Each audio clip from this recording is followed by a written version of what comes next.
रात के 12 बज चुके थे। भाई ने आहिस्ता से मेरे कमरे का दरवाजा खोला और अंदर आकर मुझे सोता हुआ देखकर अंदर से दरवाजे की कुंडी लगा दी।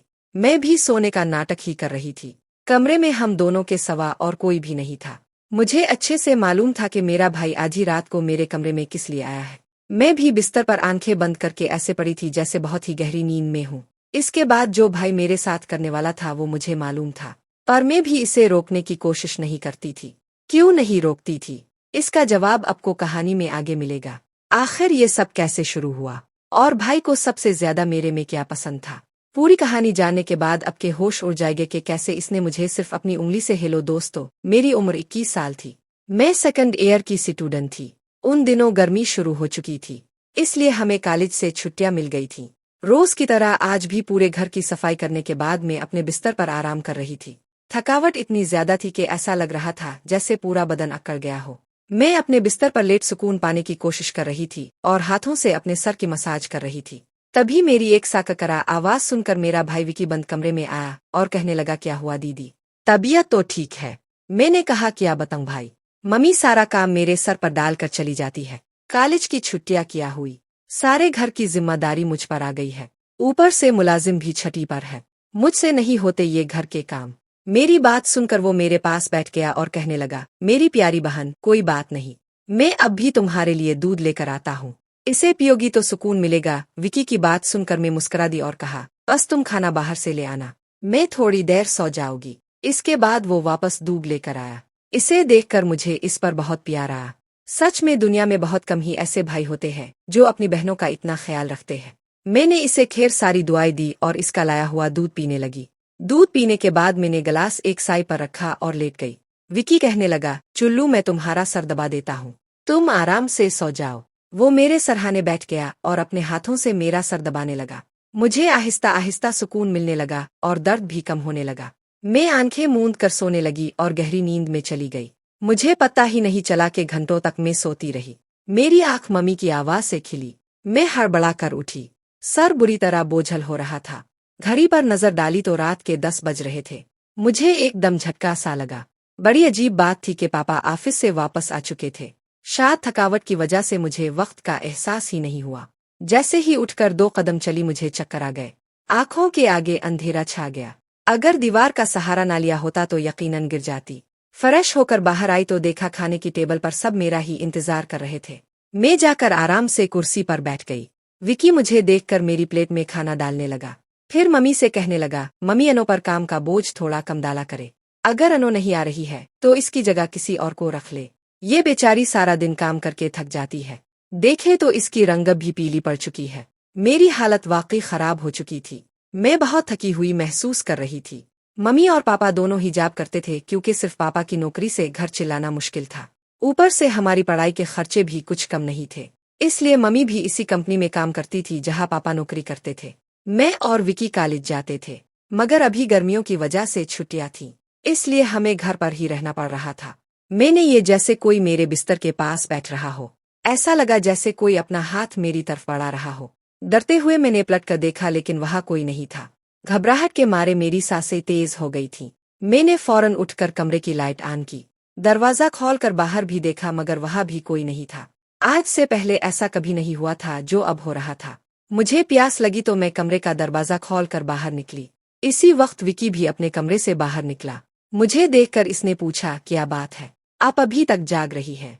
मैंने जवाब दिया, कुछ नहीं, बस ऐसा महसूस हुआ जैसे कमरे में कोई मौजूद हो। पानी पीकर मैं दोबारा कमरे में आ गई और पीछे से विकी भी आ गया। इसने कहा, आपको डरने की जरूरत नहीं है। अगर आपको डर लग रहा है तो मैं आपके पास सो जाता हूँ। मैंने इसे मना करते हुए कहा, नहीं, तुम्हें अपनी नींद खराब करने की जरूरत नहीं है, तुम अपने कमरे में जाकर सो जाओ। लेकिन वो जिद करने लगा, मैं आपको अकेला किसी भी हाल में नहीं छोड़ सकता। आपकी तबीयत खराब हो सकती है, मैं आपको तकलीफ में नहीं देख सकता। आप सो जाए, मैं यहीं सो जाता हूँ। आखिरकार मैं बेड पर जाकर सो गई। इसने तकिया उठाया और सोफे पर रखकर वहां सो गया। इस रात मुझे ऐसा महसूस हुआ जैसे कोई मेरे सरहाने बैठकर मुझे बहुत देर तक देखता रहा हो। इसने मेरे बालों को सहलाया, मेरे चेहरे पर उंगलियां फेरी और मैं सुकून से सोती रही। ये सब मुझे एक ख्वाब जैसा लग रहा था। अगली सुबह जब मैं उठी तो मेरा मूड बड़ा अजीब था, लेकिन जब मैंने अपने भाई पर गौर किया तो मैं हैरान रह गई।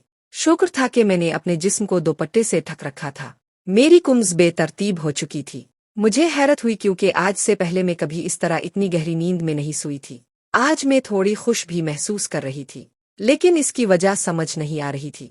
मैंने इससे पूछा तो इसने कहा मैं तो रोज ही इतना खुश होता हूँ, जिसे अब जैसी बहन मिल जाए वो क्यों ना खुश हो। घर के सारे काम निपटा कर जब मैं बैठी तो विकी तेल लेकर मेरे पास आ गया। कहने लगा, आओ दीदी अपने बाल खोल लीजिए, मैं आपके सर में मसाज कर देता हूँ। मुझे इसकी हरकतें अजीब लगने लगे। मैंने कहा, ये तुम्हारा काम नहीं है, जाओ अपने दोस्तों के साथ घूमो फिरो, मुझे मसाज की जरूरत नहीं है। मगर इसने मेरी बात नहीं मानी और खिले मेरे बालों से कैचर उतारते हुए कहने लगा, अब नखरे मत क्या करे, किस्मत वालों को ही ऐसे भाई मिलते हैं। जब आपका भाई आपके खूबसूरत रेशमी बालों में मसाज करना चाहता है तो आपको क्या मसला हो सकता है। आ जाइए, मैं आपके सर की मसाज कर देता हूँ, आपको बहुत सुकून मिलेगा। वो मुझे उठाकर कमरे में ले गया। मैं बेड पर तकिया रख कर लेट गई। मेरे बाल बेड से नीचे लटक रहे थे। वो मेरे सरहाने बैठकर मेरे बालों की मसाज करने लगा। विकी मुझसे 5 साल छोटा था लेकिन मुझे नाम से ही बुलाता था। इसने कहा, आप इतनी प्यारी है कि आपको देखकर दिल करता है कि आप हमेशा इसी तरह मुस्कुराती रही और मैं आपकी लाड उठाता रहूं। वो मेरे बालों की मसाज कर रहा था और इसके हाथों में जैसे जादू था।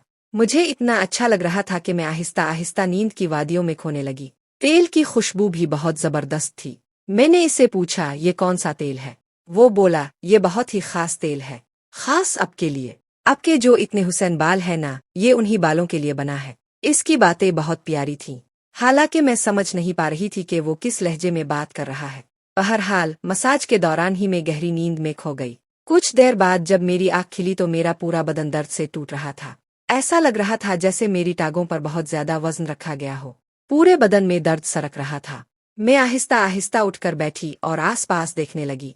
मेरी हालत अजीब थी। जब मैंने खुद पर गौर किया तो देखा कि मैं पूरी तरह भीगी हुई थी, जैसे किसी ने मुझे नहला दिया हो। मेरे कपड़े गीले थे, पंखा बंद था और कमरे में गर्मी थी। ये सब क्या हो रहा था। बड़ी मुश्किल से मैं बेड से उठी। मुझे चक्कर आ रहे थे, चलना मुश्किल हो रहा था। मैं अपनी हालत समझ नहीं पा रही थी। ऐसा क्यों लग रहा था कि मैंने सोया नहीं बल्कि कोई भारी मेहनत वाला काम किया हो। बड़ी मुश्किल से चलकर मैं बाथरूम गई और फ्रेश हुई। अपनी हालत पर गौर किया तो लगा जैसे जिस्म पूरी तरह थकावट से चूर था। जब मैं कमरे से बाहर निकली तो मुझे फिसफसाने की आवाजें सुनाई दे। ऐसा लग रहा था जैसे कोई किसी से बात कर रहा हो। घर में मेरे और विकी के अलावा कोई नहीं था। फिर वो किससे बात कर रहा था। मैं पहले किचन में पानी पीने गई, मगर तब तक वो फिसफिसाहट रुक चुकी थी। मैं किचन के दरवाजे के पास खड़ी थी जब मैंने बैठक से किसी को निकलते देखा। इसके हाथ में काफी पैसे थे, जिन्हें देखकर वो मुस्कुरा रहा था। ये देखकर मेरे माथे पर बिल पड़ गए। अगले ही पल इसकी नजर मुझ पर पड़ी। मुझे देखकर इसने कहा, अनो, अप उठ गई। मैं इसकी तरफ आहिस्ता आहिस्ता चल कर गई। वो हड़बड़ाकर पैसों को अपनी पीठ की जेब में डालने लगा, मगर मैंने इसका हाथ पकड़कर उन पैसों को सामने लाकर पूछा, इतने पैसे तुम्हारे पास कहाँ से आए। वो नजरें झुका चुका था। आहिस्ता से कहने लगा, अब प्लीज पापा को मत बताना। मैं ताज्जुब में थी कि इसने ये पैसे पापा को क्यों नहीं दिए। मैंने सख्ती से पूछा तो वो सहम गया। इसने कहा, ये पैसे तो पापा के एक दोस्त ने कई साल पुराने कर्ज के तौर पर लौटाए थे। मैंने सोचा था कि उनसे मोबाइल खरीद लूंगा, लेकिन इसने पैसे मुझे थमा दिए। मैंने इसे डांटते हुए कहा, हाँ तुमने अच्छा किया। घर के हालात देखो किस कदर खराब है। हमारे माँ बाप दोनों नौकरी कर रहे हैं और तुम मोबाइल खरीदने की बात कर रहे हो। वो शर्मिंदा हो गया। मैं से कहा, इसी रात मैंने वो पैसे पापा को दे दिए। इस रात विकी मुझसे कोई बात नहीं कर सका और जल्दी सोने चला गया। अगले दिन मैं किचन में काम कर रही थी। जब विकी अपने दोस्तों के साथ घर में दाखिल हुआ, मैं ये देखकर हैरान थी कि वो अपने दोस्तों को सीधा लाउंज में ले आया था। इस वक्त मैं दुपट्टा उतार कर बर्तन धो रही थी। जैसे ही वो सब हंसते हुए अंदर आए, मैंने फौरन दुपट्टा ओढ़ लिया। मैंने इसे समझाने की कोशिश की, ये क्या तरीका है। तुम जानते हो इस वक्त मम्मी पापा घर पर नहीं है, फिर भी तुम उन लोगों को घर ले आए हो। विकी तनक कर बोला, ये मेरा घर है। जब आपको मेरा ख्याल नहीं है तो मैं आपका ख्याल क्यों करूं। अच्छा खाना तैयार करो, ये मेरे बहुत खास दोस्त हैं। वो मुझसे काफी नाराज लग रहा था, मगर अब मैं क्या करती। खाना तो बनाना ही था। मैं इसके दोस्तों के लिए खाना बनाने लगी। तभी वो बोला, खाना परोसने भी तुम खुद ही आओगी। विकी का ये रवैया मुझे हैरान कर रहा था। छोटी सी बात पर वो इतना कैसे बदल सकता था। मैंने खाना टेबल पर लगा दिया। मैंने गौर किया कि इसके दोस्त बार बार मुझे घौर रहे थे। वो सब विकी की उम्र से बड़े लग रहे थे और अजीब तरीके से मुझे देख रहे थे, जैसे मुझे निगल ही जाएंगे। मैं डर कर अपने कमरे में चली गई और खुद को बंद कर लिया। जैसे ही वो गए, मैं विकी पर फुट पड़ी। दोबारा तुम्हारे ये दोस्त इस घर में नजर नहीं आने चाहिए। मगर वो अगले ही पल मेरे गाल थाम कर कहने लगा, इतना गुस्सा कहाँ से आता है? वो दोबारा नहीं आएंगे। लेकिन अब इस बारे में मम्मी पापा को कुछ नहीं बताएगी। विकी के इस बर्ताव से मैं परेशान हो गई। वो कभी प्यार जताने लगता था तो कभी चढ़ने। बहरहाल मैंने हामी भर दी और अपने कमरे में चली गई। मुझे विकी की हरकतें दिन ब दिन अजीब लगने लगी थीं। इस रोज भी जब मैं अपने कमरे में आराम करने के लिए सोई तो अचानक मुझे अपने पाँव पर किसी के हाथ महसूस हुए। मैंने चौंक कर आंखें खोली तो देखा कि विकी मेरे पाँव को अपनी गोद में रखकर मसाज कर रहा था। मैंने फौरन इसे ऐसा करने से मना किया, मगर वो कहने लगा, मैं जो कर रहा हूँ मुझे करने दो। इस घर में एक मैं ही हूँ जिसे अब की इतनी फिक्र है। मम्मी पापा को तो काम से ही फुर्सत नहीं है। मैं भी थक चुकी थी। आंखें बंद की और सोने लगी। विकी के हाथों की मसाज से मुझे नींद आ गई, लेकिन जब मेरी आँख खिली तो मेरे होश उड़ गए। मेरा सर बुरी तरह चकरा रहा था। बिस्तर की चादर बिल्कुल बेतरतीब हो चुकी थी। बिस्तर पर एक शर्ट और एक मील परफ्यूम पड़ा था। ये सामान किसका था? मैं कुछ बोल नहीं सकी। मेरे सर में इतनी तेज दर्द था कि मैं फिर से बिस्तर पर गिर गई। ऐसा लग रहा था जैसे किसी ने मुझे बेहोशी की दवा पिला दी हो। पास में सिफसानी की आवाजें आ रही थीं, मगर कौन बोल रहा था ये मैं पहचान नहीं सकी। मुझे सिर्फ विकी की आवाज सुनाई दे रही थी। ऐसा लग रहा था जैसे वो मेरे कमरे में मौजूद हो और मुझे उठाने की कोशिश कर रहा हो। कुछ देर बाद जब मेरी आँख खिली तो सारा मंजर मेरी नजरों के सामने घूमने लगा। मैंने सबसे पहले बेड की तरफ देखा जहाँ पहले शर्ट और परफ्यूम पड़े थे, मगर अब वहाँ कुछ भी नहीं था। आज फिर मेरी हालत बहुत अजीब थी। मैं कोई बच्ची नहीं थी जो ये सब कुछ समझ ना पाती। घर में मेरे और विकी के अलावा और कोई नहीं था। फिर मेरे सोने के बाद ऐसा क्या होता था कि मेरा पूरा जिस्म पानी से नहला दिया गया हो। सिर्फ इतना ही नहीं, मेरा जिस्म दर्द से चूर था और रंगत भी बिल्कुल पीली पड़ चुकी थी। दिन ब दिन विकी मेरे करीब आने की कोशिश कर रहा था, मगर मैं हर बार कोई ना कोई बहाना बनाकर अपने कमरे में चली जाती थी। मेरे दिमाग में अजीब अजीब से ख्यालात आने लगे थे। तबीयत भी काफी खराब रहने लगी थी। मेरी हालत देखकर माँ भी परेशान हो गई। उन्होंने कहा कि वो अगले दिन ऑफिस से छुट्टी लेकर मुझे डॉक्टर के पास ले जाएगी ताकि पता चल सके कि मुझे क्या मसला है। इस रात में बार बार उठ रही थी और ठीक से सो नहीं पाई। अगले दिन मेरे माँ बाप हमेशा की तरह अपने काम पर चले गए। मुझे लगा शायद उन्हें मेरी परवाह नहीं थी। आखिरकार मैं खुद ही डॉक्टर के पास गई। वहाँ अल्ट्रासाउंड से पता चला कि मैं हामिला हूँ। ये सुनकर मेरे होश उड़ गए। आखिर ये सब मेरे साथ कौन कर सकता था? विकी मेरा भाई था, लेकिन फिर मेरे दिमाग में ये बात आई कि मैं इसे सगा भाई समझती हूँ, जबकि वो मेरा सौतेला भाई है। विकी मेरी माँ की दूसरी शादी से था, जबकि मैं उनकी पहली शादी की औलाद थी। इस तरह की बातें मुझे गलत सोचने पर मजबूर कर रही थी। मुझे समझ नहीं आ रहा था कि ये बात मैं अपने माँ बाप को कैसे बताऊं। विकी जब भी मेरे पास बैठता तो कभी मेरा हाथ पकड़ता तो कभी मेरे गाल खींचने लगता। मैं पहले उन बातों को हल्के में लेती थी, मगर अब सब कुछ अलग नजर आ रहा था। एक दिन मैं अस्पताल गई और अबॉर्शन से पहले डॉक्टर से कहा कि इस बच्चे का डीएनए टेस्ट किया जाए। डॉक्टर ने रिपोर्ट दी और जब मैंने इसे देखा तो मेरी सांसें थम गईं। जो मैं सोच रही थी वैसा कुछ भी नहीं था। बच्चा विकी का नहीं था। लेकिन फिर सवाल उठा, ये किसका था? मैंने इस गोट को सुलझाने के लिए अपने कमरे में मोबाइल का कैमरा फिट कर दिया। मुझे सच जानना था। कुछ दिनों बाद जब माँ पापा घर पर नहीं थे, विकी फिर मेरे पास आ। इसने मेरे सर की मालिश शुरू कर दी। मैंने बहुत कोशिश की कि मैं ना सोऊं, मगर तेल में शायद कोई बेहोशी की दवा मलाई गई थी। जैसे ही मैं इस तेल को सूंघी बेहोश हो गई। 1 घंटे बाद जब मुझे होश आया तो माँ बाप घर लौट आए थे। मैंने फौरन अपने कमरे में लगे कैमरे की रिकॉर्डिंग देखी और जैसे ही सच्चाई सामने आई मेरे पाँव तले जमीन खिसक गई। विकी मेरे कमरे में अपने घटिया दोस्तों को लाता था। वो मेरे साथ घिनौना बर्ताव करते थे। अपना काम पूरा करने के बाद वो विकी को पैसे देकर चले जाते। ये देखकर मैं पूरी तरह टूट गई, गुस्से और सदमे में। मैं अपने कमरे से बाहर निकली। मैंने विकी का गिरेबान पकड़ा और थप्पड़ों की बरसात कर दी। मम्मी पापा भी ये सब देखकर दौड़ कर आए। आपा ने मेरे हाथ पकड़ लिए और गुस्से में कहा, होश में हो क्या? पागल हो गई हो? क्यों मार रही हो इसे? मैं रोते हुए चलाई। आप देखिए ये जलील इंसान मेरे साथ क्या कर रहा है। मैंने उन्हें कैमरे की रिकॉर्डिंग दिखा दी। वीडियो देखकर माँ फर्श पर गिर पड़ी। पापा को भी अपनी आंखों पर यकीन नहीं हो रहा था। गुस्से से भरे पापा ने विकी को पकड़कर पीटना शुरू कर दिया। इसके मुंह और नाक से खून बहने लगा। तभी विकी गुस्से में चलाया।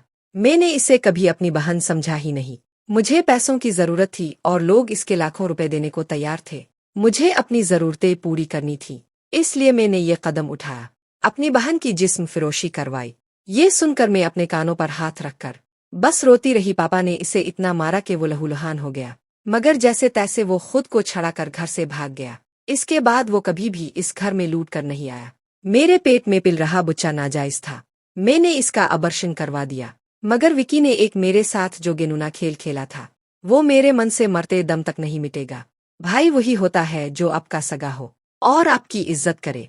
किसी भी अनजान मर्द के सहारे अपनी जवान बेटी को छोड़ना बहुत बड़ी गलती है, क्योंकि ऐसे शैतानी मर्द हर वक्त इसी ताक में रहते हैं कि किसी बेबस और मासूम लड़की की इज्जत को नीलाम कर सके। मैं अपने तमाम सुनने और पढ़ने वालों से यही गुजारिश करूंगी कि अपनी बेटियों का हमेशा ख्याल रखे, उन्हें पर्दे में रखे और कभी किसी अनजान मर्द के सहारे अकेला ना छोड़ी। इस पूरे मामले में गलती किसकी थी? मेरे माँ बाप की, जो पैसा कमाने की दौड़ में बच्चों से बिल्कुल बेफिक्र हो गए थे। फिर मेरी, जो अपने सौतेले भाई के साथ अकेली इस घर में रहती थी और इस पर हद से ज्यादा भरोसा करती थी। मैंने इसे हमेशा सगा भाई समझा, मगर वो मेरा भरोसा तोड़ गया। तो दोस्तों, अपनी और अपने फैमिली की हिफाजत को लेकर हमेशा चुप ना रहे, आशा पर फाक बंद करके विश्वास ना करे। अगर इस कहानी से आपको कुछ सीखने को मिले तो हमारे चैनल को अभी सब्सक्राइब